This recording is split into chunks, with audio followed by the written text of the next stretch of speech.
Welcome to the A Monday Moment with Dr. Mal podcast, where each week I, Dr. Mal, share life lessons and motivation to kickstart your Monday.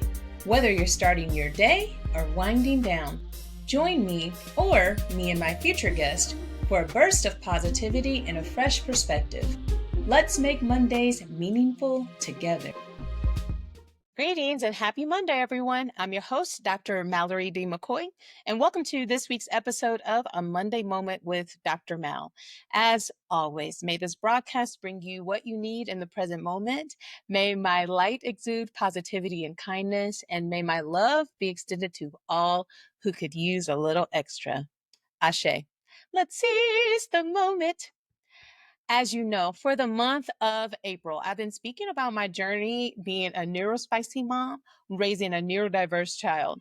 It is an extraordinary journey packed with joys, challenges, and plenty of surprises. Every hurdle crossed and every milestone celebrated can feel like a triumph, and it is. By leaning on each other, sharing our stories, and prioritizing self-care, we can create an environment where both parent and child thrive, because being a mom to a remarkable child means embracing every part of the adventure, one heartfelt moment at a time. So with this episode, I wanted to shine a little light on the real heroes out here, mothers of neurodiverse children. These ladies hold it down in ways that deserve all the applause and then some, because you know I love me a good definition, and I'm team hashtag facts over feelings. Let's get into it. Here's a few quick facts.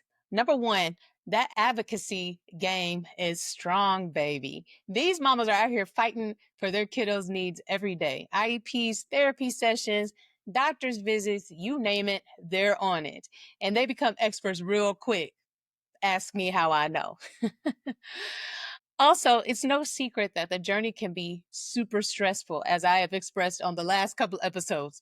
Between juggling appointments and managing meltdowns, stress can be high, but trust, these women build serious resilience and coping skills along the way. Here's another fact. Isolation can be real in this space. Friends don't always get what's going on behind the scenes, but you better believe these moms find each other online in support groups and play dates. And I have connected with mothers on social media like Facebook, TikTok, all of that. So yeah, my son's got a whole bunch of aunties. And then you got to know that if you encounter a mother of a neurodiverse child, they are going to be a multitasker to the T. They are scheduling speech therapy, occupational therapy, after school programs, and remembering to pick up the groceries all at once. It's basically a whole PhD in time management, always a step ahead, thinking about the next move. And speaking for myself, y'all should see me catch all the things in the air as they fall. My reflexes are always on point. And that's true. I'm really good at catching things in midair. And then lastly, I'm trying to be an advocate for mamas of all types, but especially moms who have such a high stress parenting situation when it comes to taking care of a neurodivergent child. Self-care does matter. We can't pour from empty cup. And more moms, period, are recognizing the importance of living a softer life and a slower life and being intentional about taking a break. Because baby, them Southwest points, adding on up so I can get out of town. So if you know a mom raising a neurodiverse kid, give her a hug, give her a high five, or send some prayers, because it's well deserved. And if you are that mama, girl, you got this. Keep doing your thing. And remember, you are not alone in the journey. You are doing amazing work, and the world is better for it. All guest podcasts are titled What They Want You to Know, and my intention is to dive deep into the minds of experts, thought leaders, and fascinating individuals to uncover the one thing they truly want you to know about their area of expertise. I intend to unapologetically and unequivocally center the voices of people from powerful groups targeted by oppression. However, if there are other community members who can interject on the topic, They'll be invited to the cookout too. This week's guest is Clydette Johnston, a KC metro area domestic goddess and beautiful mother of 5 highly aspirant children. Her children's ages range from 26 to 6, with her 3 girls being the oldest and her 2 young sons being neurodiverse, one with ADHD and one with autism.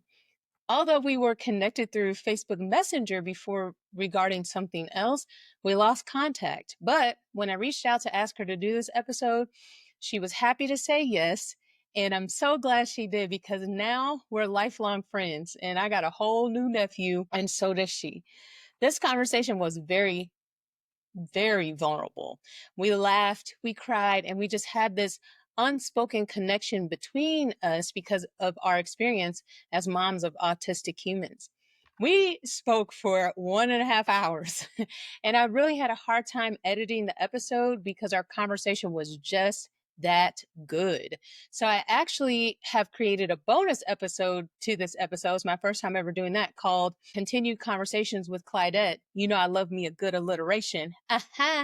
That will be found exclusively on my YouTube channel, linked in the description of this video. So if you're curious, head on over there to hear what else she had to say. This conversation is a really powerful dialogue between 2 women navigating life, wearing so many hats, plus being moms of autistic individuals. Grab a notebook and maybe some tissue for this episode. Don't say I didn't warn you. Here's what we talked about. Well, welcome to the podcast. I'm so glad that you agreed to be on the show. Can you start by telling us who you are and tell us a little bit about you? Sure. Thank you for having me. My name is Clydette Johnston. I am a mother of a blended family of 7. I parent 5 of them from all different ages, from 26 to 6. So we're all across the board. Girl, I love that. So Yes. that was a lot. I didn't realize that the age span. The And age there gap are is so many crazy. families that have 2 families. Because Right. essentially, because a 6-year-old could be, The 26-year-old child, she always says that. She's like, Mother, he's my child by default. So, I mean, I love that. And girl, did you have the 26-year-old? Because you all look like you got a 26-year-old. I did have her, and I didn't have her when I was 12. I'm 46. Well, I will be 46, I'll say, in April. So I love yeah, that. Okay. Is it Aries or a Taurus season? Aries, baby. Okay. The I got ram. the vibe. I Energy. got it. I'm a Leo Sagittarius, so we Okay, we all I fire was a the gang. Leo, so that's why we're vibing. I got you. I got you. Big Leo energy here Yes. for it all. I love it. So we are here today, obviously, to have a conversation about neurodivergent children, specifically autism.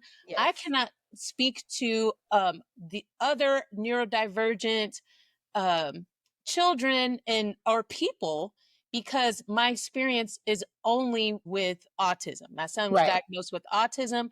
I project that I also have autism. I'm self-diagnosing myself. Mhm. And I project that, well, I know, ain't no doctor got to tell me that I struggle with focus. And that could Yes. be perimenopause, it could be mom brain, or it Right. could simply just be ADD or ADHD. So, Right. tell me about your experience in the neurodivergent world.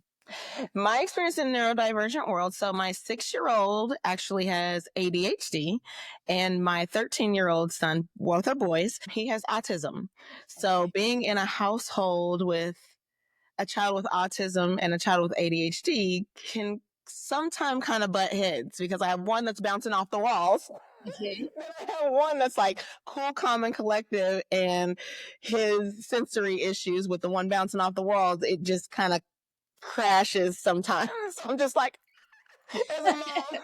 Right, right. And do you homeschool them or you send them to school? I do not. Homeschooling actually went well for us when we were in the COVID season with my 13-year-old. They both attend public schools as of now. We have an amazing, amazing, amazing support system for both. My son with ADHD is on a 504 plan. My son with autism he does an IEP. So it's a different realm for Yeah. each. Yeah. But we have an amazing team.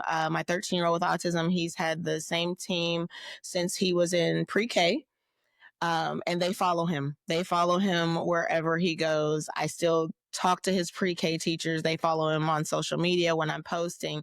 They come and visit him at school. We go visit them. So he just has an amazing team, which is why we've always thought, oh, well, I'm like, I don't want to live in Lee Summit, but that's one thing that I love about Lee Summit is the team that he has. I love that. And Yeah. that's so encouraging to me. I just told you I was transitioning Mm-hmm. and I'm nervous because my son has had an incredible team and he hasn't had a team in place as long as you have had your team in Right. place. But I actually cried at his last IEP meeting because it was tears of joy and gratitude to his teacher who has constantly supported me while Right. supporting him.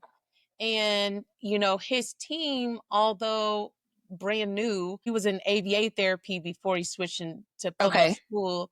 They've helped me through and continue to, even when he has his days, Look, you're what I'm making me saying? tear up because I feel the same. I feel the same energy. I'm always crying at IEP. I'm always crying when we're going through change. He's in the process of doing all the things to get prepared for high school, and it's just my anxiety is like at 1,000 preparing Yes. for high school. I know how that feels because you're anxious about what's about to happen, but It's I our can't even babies. tell you. I can't even tell you how much assurance I received in this time Yeah. of like, we got you. One of my friends that I've had for a long time, she spent 25 years in KCPS as a special ed teacher. And she was like, I got you. And she pointed out his principal, where he'd be going. I told her what school he's at. She Mhm. pointed out his principal, and she's like, "I'm gonna do some work so we can figure out who his team is." And Wow. I have another friend. She works for the district. She's like, "I'm gonna get you a school tour so you can go see." I And love that it's just like, uh, because like, I already lived don't look because what's I happening already over lived those here. It's steps. I can't even begin to describe. But Yeah. it's beautiful that he has had that support and for so long because and Yeah. like you said, you may have considered because Lee Summit, Hmm. we know. We know. We know. There's a whole lot of layers in the There's a silence. lot. There's a whole lot of layers in the silence, but we know how important that consistency is. Yeah. We know also how important, especially when you're in a school situation, how important those relationships are. Right. Because I hate to be like this, but I've been in the school. And it's different when it's a child of someone that you know. It Yes. is. We're human. We don't try to do it, but we do it. Right. And so even my son, he's at the school that I first taught at in 2008. That's where he Gosh. started. And I still have colleagues that I taught with there. I So I right. knew he was good. I knew he was good. Yeah. Even though his teachers were learning him, I knew there was other teachers in the building that knew me. Right. And were, so it just it's just hits different when it's like that. So Right. that's beautiful that he's had the same team. Tell me a little bit about how you knew. When did So you find we out? have a huge family. I would take him to the doctor, and we actually switched pediatricians because the first pediatrician that I went to kept saying, "Oh, he's just a boy." I'm like, I've raised other kids. I know, just the mother's intuition. Like, I know she wouldn't do any extra testing. She wouldn't send me for any extra testing. She didn't think it was autism. So I just started reading because I had to get education for myself. I had to educate myself on what does this look like? Why isn't he talking yet? Why isn't he walking yet? Why is it taking him so long to potty train? Like just the typical things that you're like, oh, he should be doing this at this age. And so finally, I found Great Beginnings in Lee Summit, and he had an amazing teacher there. And she was like, well, I'm going to get the testing for you. You know, we went in, we did our interview. He did a few testing to be sure that he was the right fit for Great Beginnings. And then after that, they did a lot of testing inside. We've done testing at Children's Mercy, did second opinion testing at KU. I love KU. It seems like it just takes so long for kids to get in, but I knew just by a mother's intuition. I've raised other kids and I'm just like, he's just not doing what I need him to do, or what, you know, at this age. He should be walking and talking. He didn't start talking until he was 3.5, not even saying mama or daddy. So I'm just like, that's not normal to me. So I was scared. I went through the process scared, and, you know, it was my first son. So I'd never parented a boy before. And I was just like, okay, well, maybe it is because he's a boy. And then I started second guessing myself. And I'm like, no, no, no, no. This is what it is. And we just need to get him the help that he needs. I heard you say that you trusted your intuition, you trusted yourself. And these doctors, baby, will gaslight you into making you think. Yeah. I mean, even as Black people, we have to advocate for our health, Yes. especially in those arenas when people don't look at like us trying to tell us something different. I've Okay. had two personal situations, just myself Hmm. having a child and while I was pregnant and while I had COVID. Both situations, they try to tell me I wasn't feeling what I was feeling. Yeah. And I'm trying to tell them, I know I'm feeling what I'm feeling, Right. you know? And with my son, I'm a first time mom. So he's Wow. my only. And Right. so, and I didn't have anybody else in my family on my side of the family anyway that had autism, learning disabilities, of course, but I didn't have any guidance. It was actually, like you said, it was his teachers. And they were like, hey, have you noticed that? Because I do keep the mantra, nature doesn't hurry, so why should Right. we? But at the same time, I noticed a real big regression after he turned 1. So unlike your Right. son, my son was doing all the things. He even started walking 3 days before he turned 1. And then all of a sudden he went silent. Wow. And he just went to himself in a corner, stare off, not be able to give eye contact. And his babbles and stuff like Hmm. that went away. And I was like, what is going on? I know that he was having ear infection after ear infection after ear infection. Mm. And we were doing antibiotics and Motrin, Tylenol Right. mix like they tell you to do. When I wanted to feel better because he was having high fevers and stuff like that. Right. But I, hindsight, I don't know that that was the best thing. I wish I would have tried to find something different, but you don't know what you don't know, Did you have any until you know. complications during childbirth? Like I had major complications with my son during childbirth. I've noticed with African American mothers, I've noticed that a lot of us who have awesome children have had a lot of problems at childbirth. Like my son was continuously going up in the birth canal. I feel like they should have gave me a C-section, but they did not. So the brain being shut off, getting stuck in the birth canal, I mean, how many times does that have to happen? And I was having post-oral headaches because the epidural wasn't working. My headaches were stronger than my labor pains. So I've just noticed like a lot of African American women who do have children with autism have had a lot of complications during labor. I did not have any complications during labor. He did get stuck and I Mm. had to dance him out, girl. My mama took me to the hallway of my sister and we did 2 rounds of 24 karat magic while I was dropping it Okay. low with the IV and 1 round of the wobble. And as soon as I got done with the wobble, He said, I'm those ready, mama. contractions came. That baby was coming. So, and he still to this day likes 24 karat magic, which is absolutely hilarious. I'm like, you heard it. But that's the song that got you here. Right. But in month 7, I had a full blood clot in my left leg. Wow. And the doctors told me it was a whole week ordeal. because the Monday I went in, they were like, "Oh, she's just dehydrated." The Wednesday I trying to teach through pain, I had to sit down, and I'm not a sit down teacher. You see my Right. You have energy. energy. Yes. Yeah, I'm not a sit down teacher. And so I knew, I was like, something's wrong. So I went back and I looked at this doctor's chart, and he wrote that I was tired of being pregnant in my chart. You're kidding. Not joking. Thursday, I Wow. go back because Thursday I'm in so much pain. I go back and they're like, okay, we're going to prescribe you physical therapy.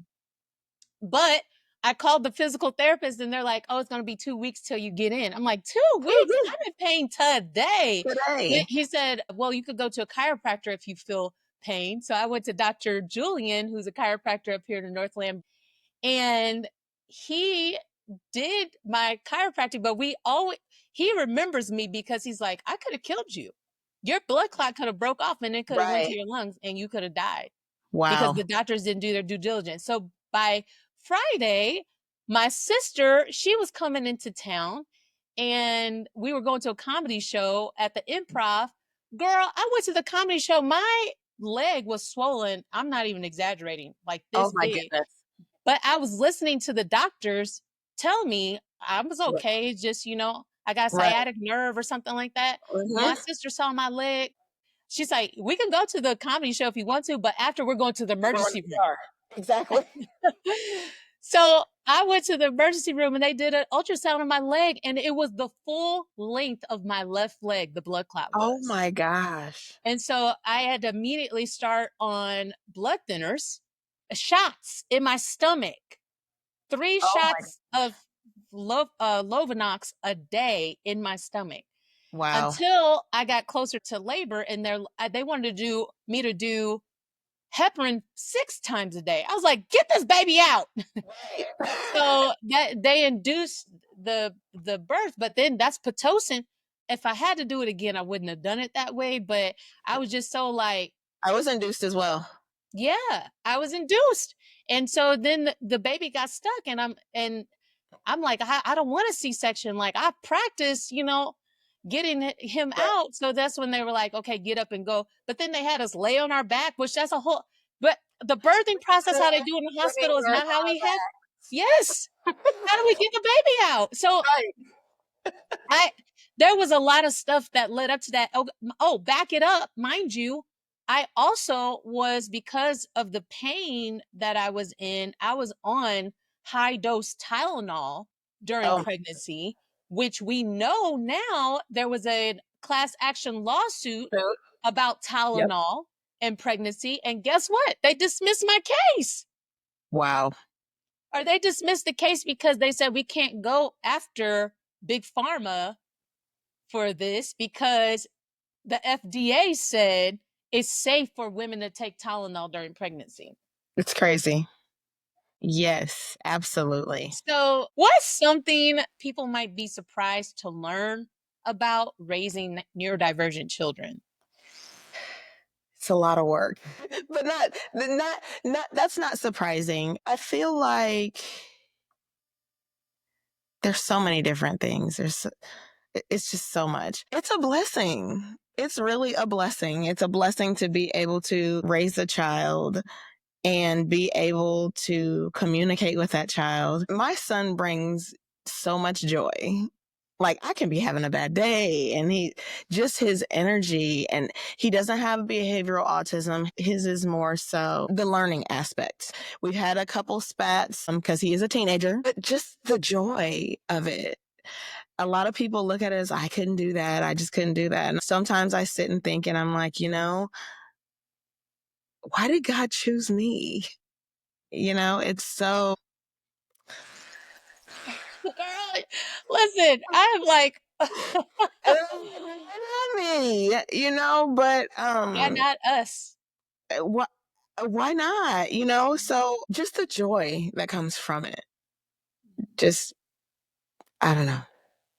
For me, it's it's an honor. It's an It honor. really is. It's like, out of all the parents your soul could have chosen to Yeah. parent you, you chose me to Yes. go through this journey with you. Yeah. And being here, he has taught me so much about myself. Right. Everything that I was struggling with, he Mhm. revealed to Yeah. me. He put it right in the front, saying, like, you need to deal with this. Right. And through him, I've been able to deal with it.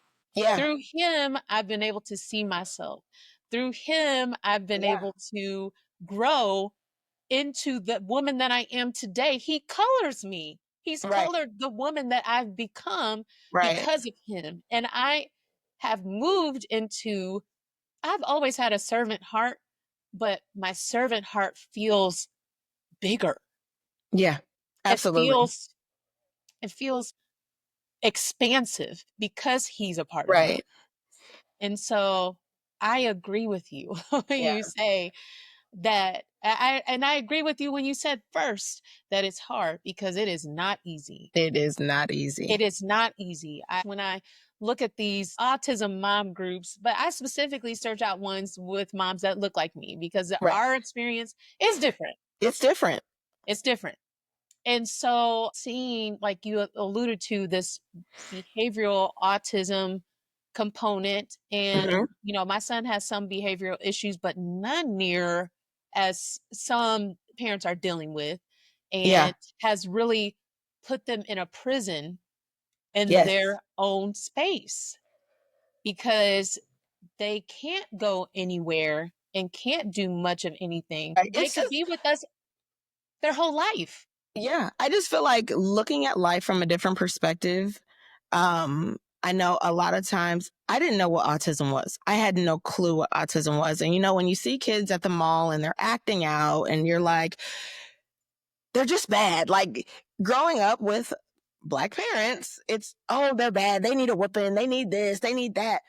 And when you have a child that's on the spectrum and you see, maybe he's not bad. Maybe he's just seeing the world from a different perspective. I remember times where I would take my son to the mall and he would have a tantrum in the middle of the mall. I literally would sit down on the floor with him in the middle of the store and just hold him. And, in our culture, it's like, what's she doing that for? Why is she doing that? He just bad. He just need a whooping. And they just don't understand. Like, this is what he needs in this moment. And I have to be that for him. And I have to advocate for him.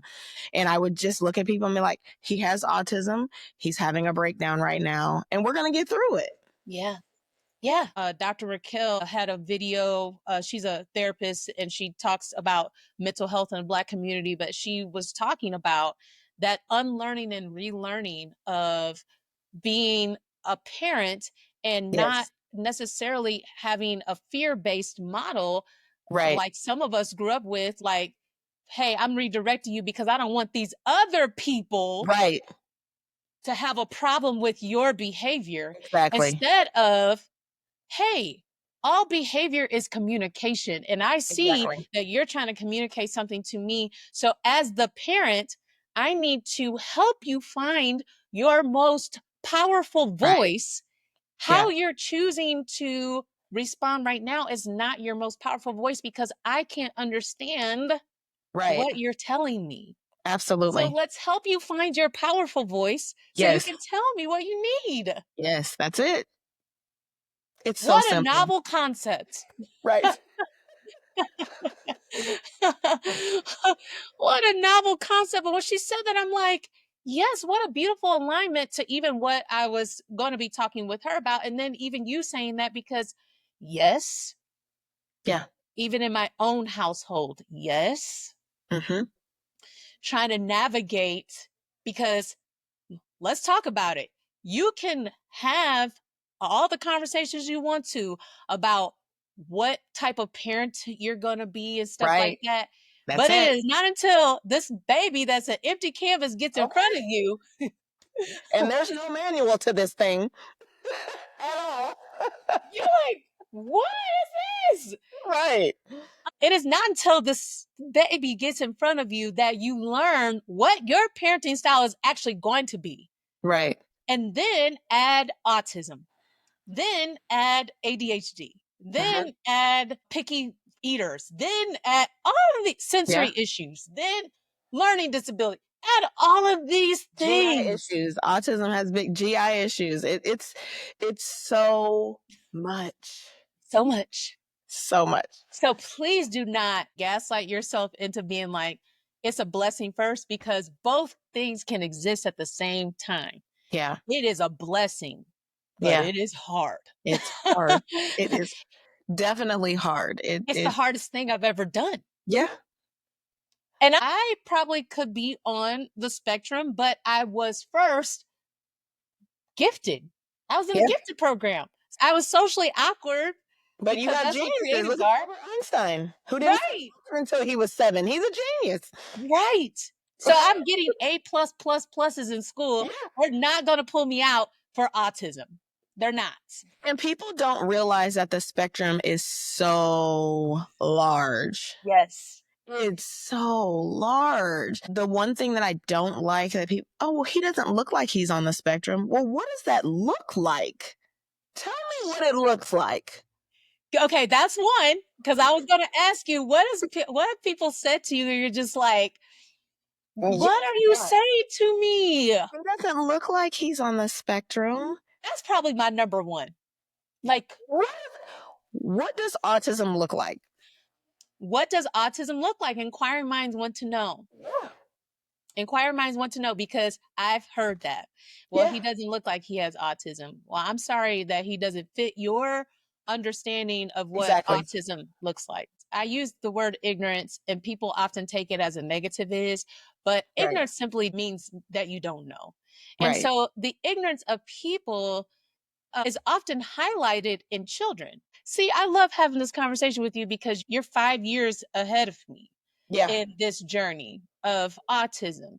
And often I feel like it's easier most times to help kids understand him more than adults. Adults. Mm-hmm. Yeah, Because absolutely. adults have their own skewed mind about how they fit in the world, and it's hard to unlearn and relearn at a certain age. Right. But all these cliches that I used to learn, I'm like, all these are true. You can't teach an old dog new tricks. That one is true, because the dog has to be a willing learner. And some people just aren't willing to learn. I hate to I mean, it is what it is. They're just align not dogs with stuck in their ways, and you try to educate them. And the one thing that I do love that some people will come up, they'll ask me questions. Oh, well, I don't mean to be nosy. Ask me so you can understand my son, and you can treat him equally as any other student, because he's not dumb. Like, what does autism look like? How does it function? How does it function? The second thing, girl, you are in my mind right now. Your intuition is on point. Because how many times am I needing to disclaim with my son that just because he doesn't speak doesn't mean he doesn't know? Okay. He's 100% receptive. He doesn't know knows how to what you're saying. articulate it, though. That's it. He has to use a different way to communicate back to you that he understands, because you're not tapped into actually how he primarily communicates, but he understands. He knows you. He knows, because my son doesn't speak, all his other senses are heightened. So he feels his way through the world. Mm-hmm. If we walk in a room and he don't mess with you, I know that I don't need to mess with you. The energy's off. Okay. The energy is off, because it's very rare that he can point that out. And I agree with you as well. Like, he feels his way. Like, my son loves music. He loves, and a lot of times at church, I was just telling my pastor, and I said, he wasn't turning the volume up enough. I was like, some people have to feel the sound. Because my son, they thought that he was going to be nonverbal, but I've been working with him and working with him and working with him, just being repetitive and consistent. And he can have a conversation with you. He does have a lot of echolalia, but he will have a conversation with you, and he knows exactly what you're saying. He just sometimes can't articulate his answer back to you.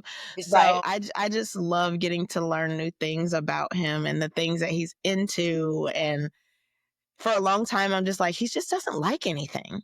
We've tried sports. He's not big into sports, but when he loves taking pictures, he loves reciting things. So I'm like, okay, maybe he wants to get into acting or, just learning new things about him. And now he's in high school and he's so excited to go to high school. And I am terrified. I'm I terrified. know, Mom. I know. I know. It's a change. Kids are just so cruel, people, humans are just Humans. cruel. Adults, just hearing the things like someone taking advantage of a child with autism sexually, or a bus driver leaving a child with autism that can't speak on the bus. Like, it's just things like that that just make my nerves just my anxiety is just at 1,000. So I just get really paranoid, and I know that God's got him. I pray for him every day, but I'm just like, there's just so much evil in the world. And I'm just like, if somebody left my kid on the bus, Do you hear me? or these teachers trying to take advantage of him sexually. Do you And hear me? and my thing is, because I I talk to him about things like that, but I don't know if he's comprehending it. To know that that's wrong, it's just a lot. And my anxiety is at 1,000 for high school. It's Well, always high going to new elements, but just the exposure to new people and a lot more people just no, let's makes me go. let's let's stay there though, because the anxiety. Yes.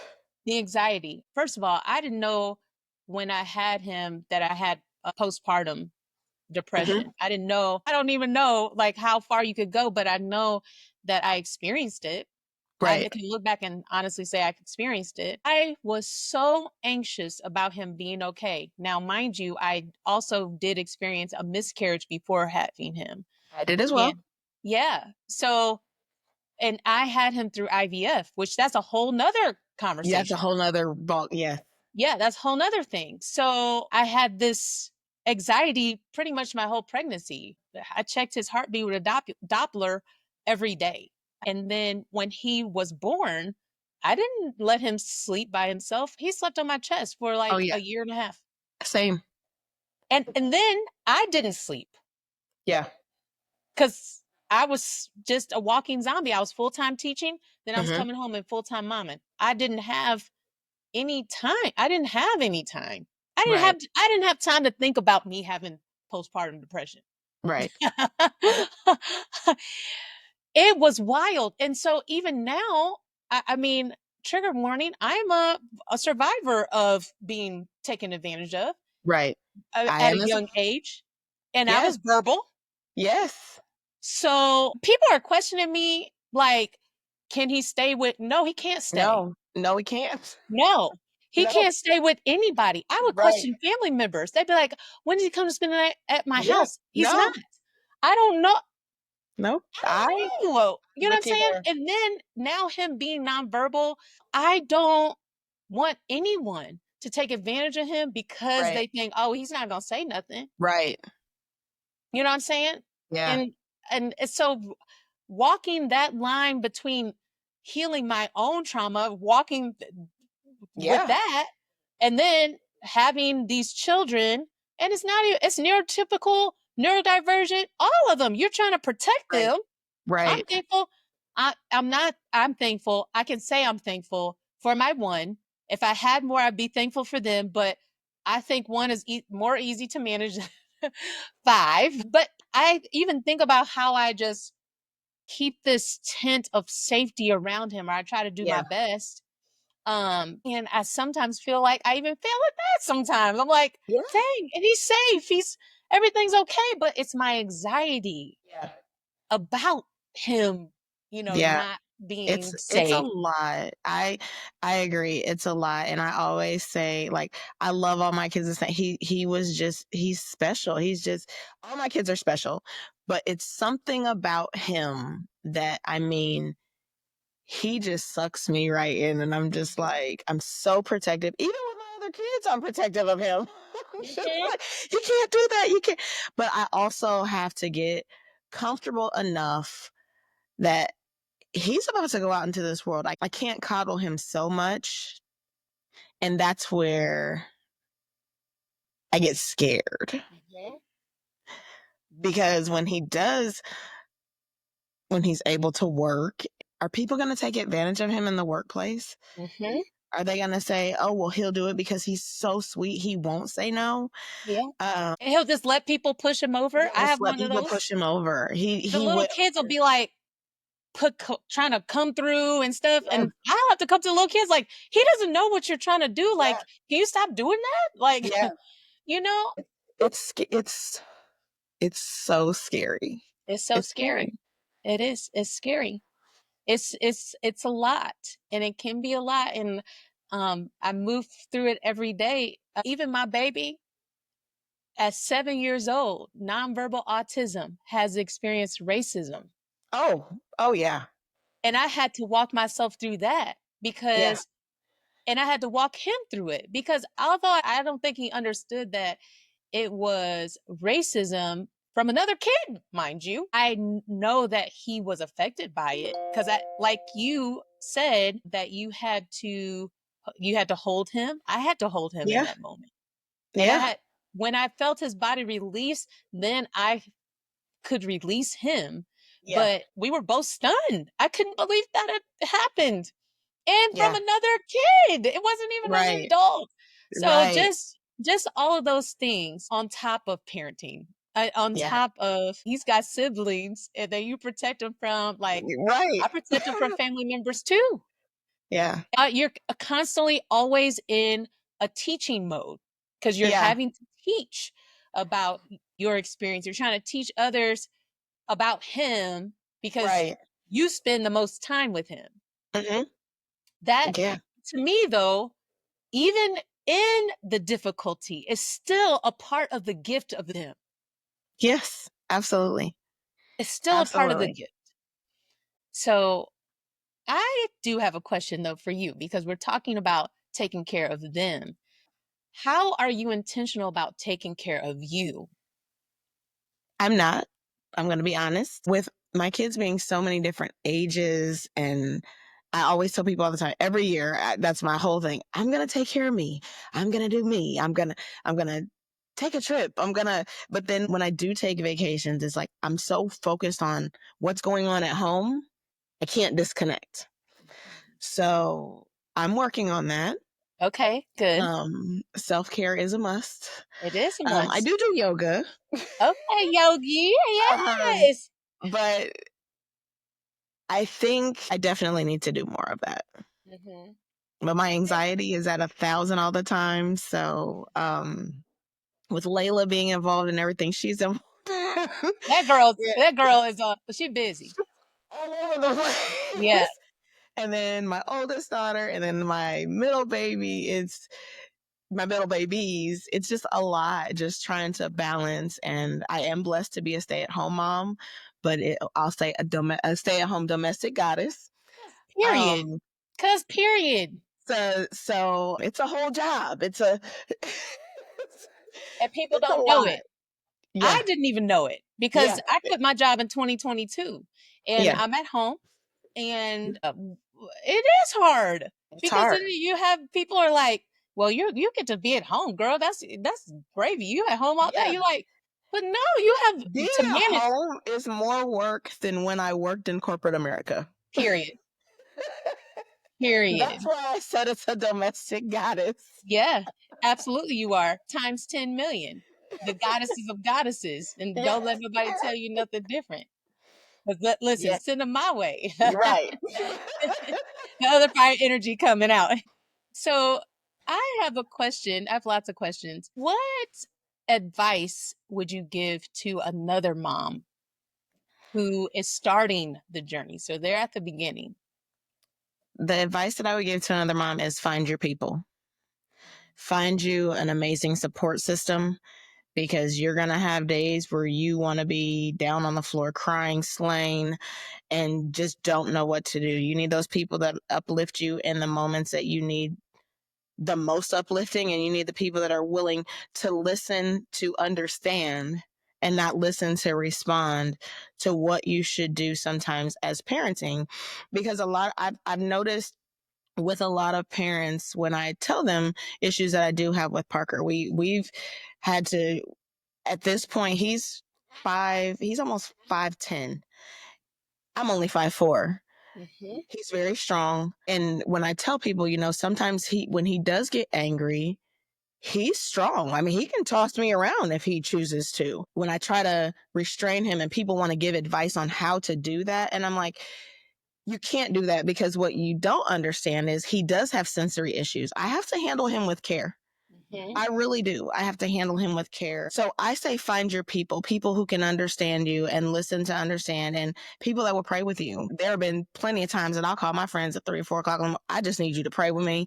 That's it. That's all. I don't need you to respond. Just pray with me, for me. We can get off the phone and you can pray. There are so many African American moms, or moms in general. You don't even have to be African American, that are going through the same exact thing that you're going through. That's right. And a lot of people don't want to say it. A lot of So, people well, say, am I a bad mom? Because there are so many bad mom moments that I have. Am I a bad mom because I did this? Am I a bad mom because I still want him to know right from wrong? So he does get punishments just like my other kids, but I handle him with care in how I punish him. mm-hmm. So that would be my biggest thing. Find your people. Yeah. And be open. Speak about it. Because there it is. much like you, I had no idea you had a son with autism until LaShawn let me know that. I mean, but if you're more verbal about it, there's more people that know somebody with autism or are dealing with it themselves than I feel that aren't. Mm-hmm. So No, know it's your true. people. Find your people. And we're suffering in silence. Yes. Because like you just said, there's this thing in society now that we have to unlearn and relearn. And it's about not connecting to the community. The industrial age put us in these houses and said, hey, this is your family. Right. And then we have, the older people, the silent generation. You didn't talk about what happened in your house. Okay. Although, what happened here stays here. right. Although the kids be coming to school and dropping that tea, baby. As Okay. a teacher, I know everybody's I know business. as a teacher, you got all the tea. I got all the tea. They just didn't know.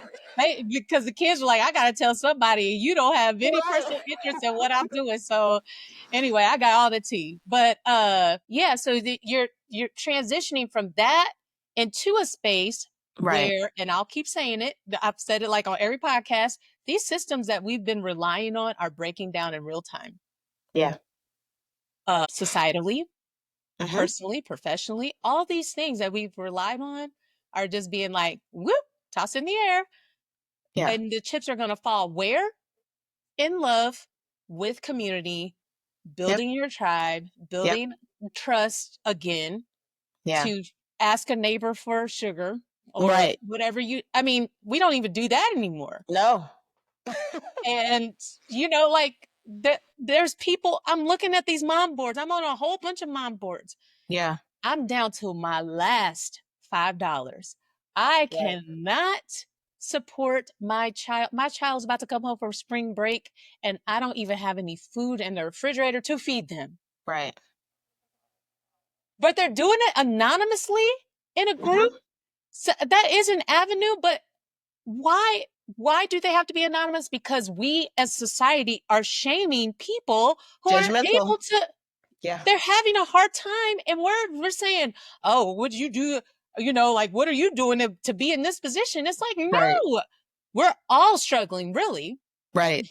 We're just struggling at different levels. Exactly. And being silent about what we're moving through. So you are so right when you say, find your people and talk about what you're going through. Mm-hmm. Because I found when you walk in a God way like we do, you find people will just come to you. I do have an energy of people, like, they just tell me their whole life story. My husband says that about me all the time. You're just so inviting. People just love you. You're just so I'll get stuck in the grocery store. I would sit there and just talk to people. And then it's like 40 minutes later, and I'm like, well, I'm sorry.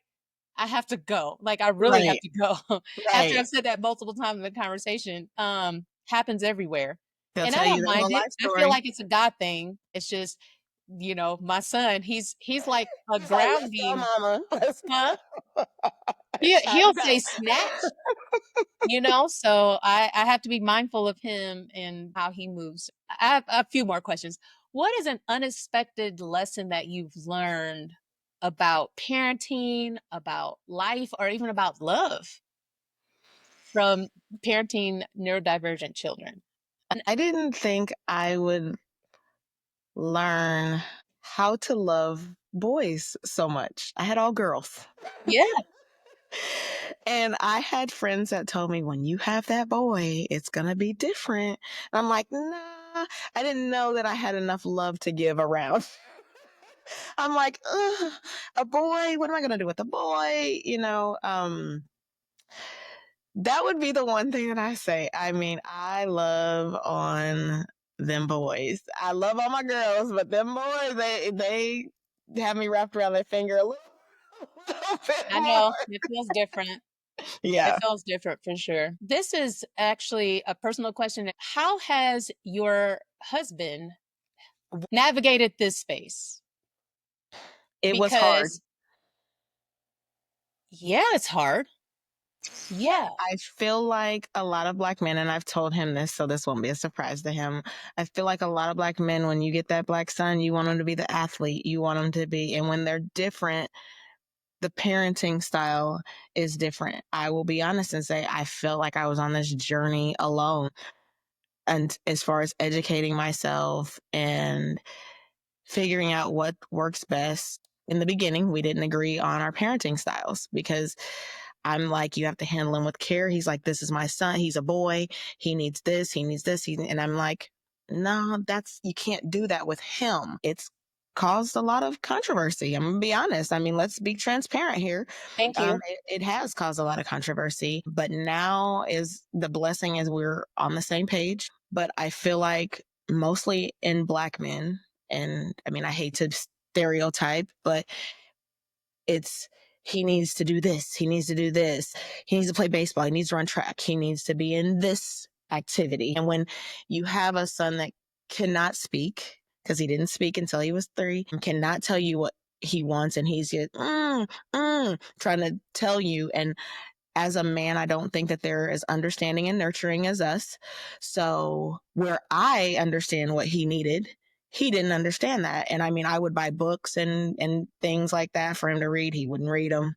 And I'm like, if we're going to do this together, if we're going to co-parent together, I need you to understand who he is, how to respond to him, how to discipline him, because it doesn't look the same. I mean, it doesn't look the same for any of our children. Some of our kids, you can just be like, sit down. Some you can be like, okay, honey, you got to sit down. Some you just have to hold. So I think it was difficult, and it still has its trials and tribulations from time to time, but the blessing is that we're getting through it. And he is very much so more understanding. He has ADHD himself. So having ADHD and having a son with autism and then have another son with ADHD, that's just a lot of personalities going on in the Yeah. house. So it has had its trials. There were times where I was like, okay, it's either we need to do this or we need to separate, Mm-hmm. because I need you to understand. And I'm just being completely transparent. You don't No, have to take it out. I Um, needed you. I but it, need it has. See, God gives us what we need. I It's a needed you to lot. say that. It's a lot. It's a lot. It's a lot. And a lot of Black women, I will say, and I will honestly say, like, non-Black, sometimes I felt myself in the beginning being so envious because they were parenting it together. Mm-hmm. And I just felt like I was just out on this limb. I didn't want to go to support groups. I didn't want to talk to those parents because I'm like, well, it's just me over here. Mm-hmm. We're still facing the same problems, but it's just me. And I'm not coming with this co-parenting aspect. And you and your husband are telling me all these amazing things, and the dad is doing all these great things with his son and taking him places. And I mean, it started to be an indie, and I really had to pray about that. Like, why does this person get this? And that's what I want. Mm-hmm. What am I doing wrong? So I started to question myself, like, am I doing something wrong? And I had to get to the point, it's not me. Yeah. We just have to get on one accord. Yeah. Wow. I feel like our situations are mirroring each other. I'm glad that your husband is open to you sharing his story, but I don't know that my husband is, but I will share the parts that are interwoven with my story. So I have felt alone in this journey the whole time. I have felt blamed for him having autism. I have felt that in his connection with his son, that he's not been able to see him because he's been so busy trying to fix him. Yeah, I agree. To make him into what you're saying they would like for them to be. Yeah. And then there's this social component where, well, I don't want to take him around, Yeah. because I don't want anybody to look at us like we're different. And that's been really hard. That has been really hard. I could say, honestly, that navigating that has actually been harder than navigating with my son. I agree. Because I am in the space of whatever comes with this baby is what I'm going to take. Yeah. And I'm not trying to fix him. I'm trying to love him exactly how he is, and I'm trying to help him in any way that he needs exactly how he is. And I'm trying to, like you said earlier, when you're like, well, he's not going to be interested in anything. If I see that he's got even one little excitement about it, then I'm like, okay, well, we got to do this. Like, put all the money towards this, or put all the activities. We're doing it. Like, he loves to run. He loves to be chased. I was like, let's put him in track. Yeah. Right. Well, I got there, and now I know he's a little still too young to understand, like, okay, we're throwing this shot put, or you got to run in this. He's still too young, but at least I wasn't like, oh, he can't do it. And I think that not only have I had to teach others that he is not in the space of which the capacity you think that he holds, that he's bigger than the capacity you think he holds. I've also had to advocate for his parent in the home in that same way. You can't hold him at the capacity you think that he holds because you think it. Right. His capacity is expansive, just like love is expansive. You spoke to this earlier, and I'm so glad you said that. We do have the capacity to love multiple people. And then you said something else too. I'm like, dang, you said that you show love and have learned to show love to each of your children in different ways, however they feel love. Yeah. That's one thing I do with my kids as well is just what I do check-ins with my kids. What can I do better as a mom? What are the things that I do that you don't like? There's some things that I'll budge on. There's some things that I won't. There's some things I'm like, okay, it's my job to teach you about this life that you have no idea about, but I can understand how you're learning in a different way. And that's much so with Parker. He learns differently. He loves to cook. He has a service dog that comes to their school. So I didn't know he could read as well as he reads. But it's hard for him to read to me, but he can read to the dog. It's so crazy. I mean, he articulates just like to a T. It's certain things that trigger them. He loves animals. I'm not going to get an animal. However, I tried to. 0 out of 10. We're not doing that. There are certain things when I saw that I bawled. I'm like, I know he can read, but for him to read fluently like he's reading, he was just in his element. And I'm just like, wow. Like, then I started thinking, do I get a dog? I'm like, get a dog. But because you and I are in the same boat, I just actually learned through his IEP meeting that he could read. I didn't know that he could read because he doesn't speak. but he can take pictures and match the words to the picture. Mhm. And I was like, oh, well, we're about to do something with this. Like, I'm about to label the whole house. Like, I'm about to go. But you're right. It Mhm. is different with, and it doesn't have to be a dog, but it can be you or another person. Right. I just saw a TikTok this morning about a mom, and she was like, oh, the teacher's saying they're not doing what they're doing at home at school. Yeah. And they're like, they can do that. What do you mean? Right. My son played me like that in the opposite way. He Oh, was my doing son stuff is at me school, too. and I was like, I went to school, I'm like, you know how to do that? What Yeah. have I do? What have I been doing that? Yeah. His teacher's like, yeah, you know how to do this. Oh, watch this. And then he was like cleaning up his space. He was Mhm. putting his shoes on. He knew how to put his clothes on. I'm like, you know how to do this? They be playing us, but Yeah.